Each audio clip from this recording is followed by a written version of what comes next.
ఈరోజు ఈ రాష్ట్ర వ్యాప్తంగా జరుగుతున్న రైతు వ్యతిరేక విధానాలను కొనసాగిస్తున్న ఈ ప్రభుత్వానికి బుద్ధి చెప్పాలనే ఉద్దేశంతో తెలుగుదేశం పార్టీ అధినేత శ్రీ నారా చంద్రబాబు నాయుడు గారు రా కదిలిరా అనే ప్రోగ్రాం ఒకటి పెట్టడం జరిగింది. ఈరోజు నిజంగా ఓ పక్క చూస్తే రైతులకు సరైన గిట్టుబాటు ధర లేదు. వర్షాభావ పరిస్థితుల్లో కనీసం రైతులకు చేసే సహాయం కూడా చేయలేకపోతుంటారు. ఇన్పుట్ సబ్సిడీ కానీ క్రాప్ ఇన్సూరెన్సులు ఈ 4 సంవత్సరాల 9 నెలల్లో ఆ ఊసెత్తుకున్న పరిస్థితులే లేవు. వ్యవసాయం కేవలం రైతులకు అందరికీ ఉరి లాంటి పరిస్థితిని కల్పించింది ప్రభుత్వం. ఈరోజు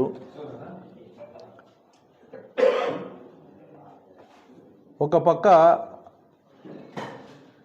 రాయలసీమ జిల్లాల్లో ముఖ్యంగా రాయచోట్ల కూడా ఒకసారి మనం చూస్తే ఈ సంవత్సరం పూర్తిగా వర్షాలు లేవు.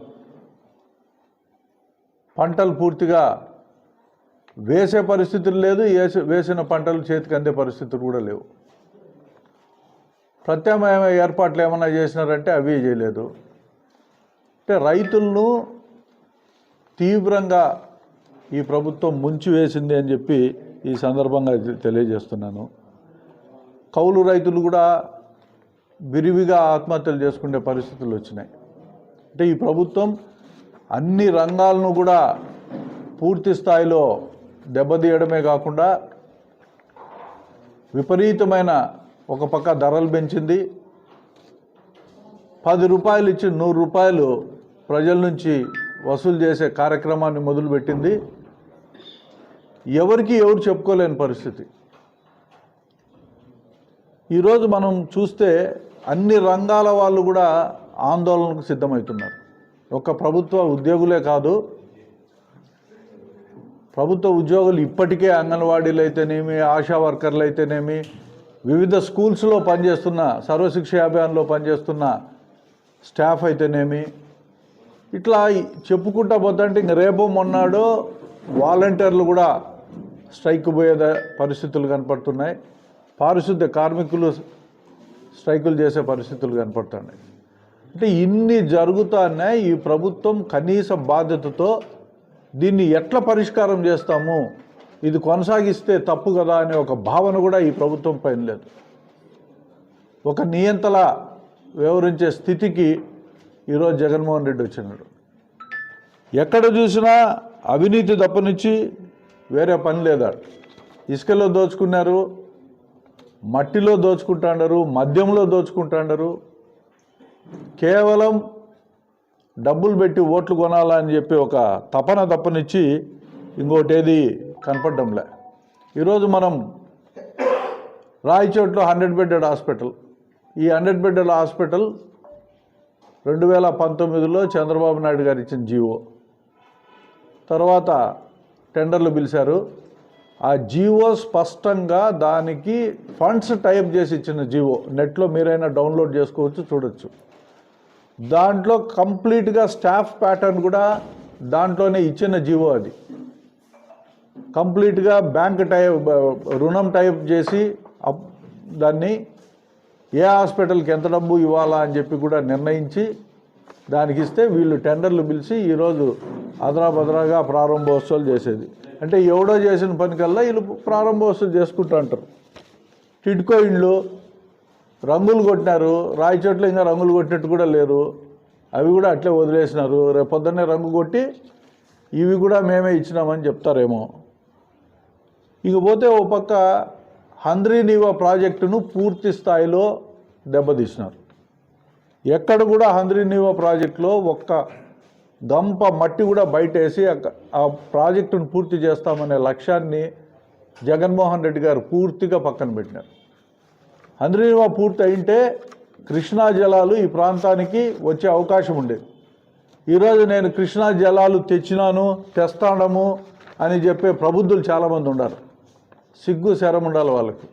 కాంట్రాక్టుల కోసము 5,000 కోట్లతో టెండర్లు పిలిపించుకొని భోంచేసే కార్యక్రమం తప్పనిచ్చి కేవలం కొత్తగా సృష్టించి ఒక కొత్త ప్రాజెక్టు ఉండే ప్రాజెక్టులు రాజశేఖర రెడ్డి గారు లేకుంటే ఎన్టీ రామారావు గారు చంద్రబాబు నాయుడు గారు కిరణ్ కుమార్ రెడ్డి గారు వీళ్ళందరూ ఒక పద్ధతిగా హంద్రీనివా గాలేరు నగరి ప్రాజెక్టులు కంప్లీట్ చేయాలని చెప్పి ఒక ఆలోచన చేస్తే ఈ ముఖ్యమంత్రి వచ్చి ఆ ప్రాజెక్టులను పక్కన పెట్టేసి కొత్త కొత్త ఆలోచనలు కొత్త కొత్త లిఫ్ట్లు కేవలం ఎందుకు డబ్బులు సంపాదించుకునే దానికోసం 3,000 కోట్లతో ఇక్కడ ప్రాజెక్టులు చాలా శాంక్షన్ చేసినాము అభివృద్ధి కార్యక్రమాలు అని చెప్తాను. ఎక్కడ దేనికి ఎంతెంత ఖర్చు పెట్టినాడో చెప్పే ధైర్యం కూడా వీళ్ళకు ఉండాలి. అండర్ గ్రౌండ్ డ్రైనేజ్ ఊరు బయట వేసినారు. ఎవరికి ఉపయోగం? ఊర్లో వేసింది అంతో ఇంతో వేస్తే దాన్ని కనెక్ట్ చేసే దిక్కు లేరు. పాత డ్రైనేజీలు క్లీన్ చేసే పరిస్థితులు లేవు. ఎవరు జవాబుదారీగా ఉండరు. అవినీతిని పెంచి పోషించే స్థితిలో స్థానిక ఎమ్మెల్యే ఉన్నాడు, ఎంపీ ఉన్నాడు. కంప్లీట్ 175 నియోజకవర్గాల్లో ఉండే వాళ్ళందరూ కూడా ఇన్ఛార్జీలతో సహా వీళ్ళందరూ అవినీతిని పెంచి పోషించే వాళ్ళే తప్పనిచ్చి ఈ రాష్ట్రంలో ప్రజాస్వామ్య హక్కులను కాలరాసే స్థితి, పోలీసులను అడ్డపెట్టుకొని రాజ్యం వేలే పరిస్థితి. త్వరలోనే ఇంకా 100 రోజులు ఉన్నాయి ఎన్నికలకు. ప్రజలు బుద్ధి చెప్తారు.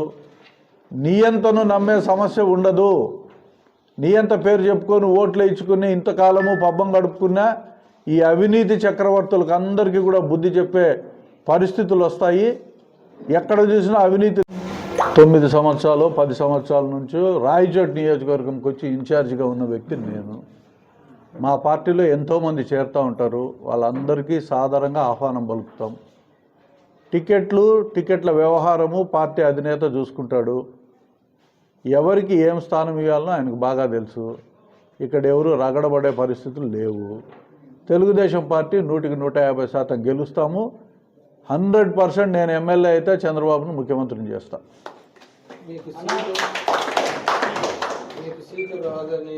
నేను ఎమ్మెల్యే అయితే చంద్రబాబును ముఖ్యమంత్రిని చేస్తా. ఇంకొకసారి నేను ఎమ్మెల్యే అయితే చంద్రబాబును ముఖ్యమంత్రిని చేస్తా.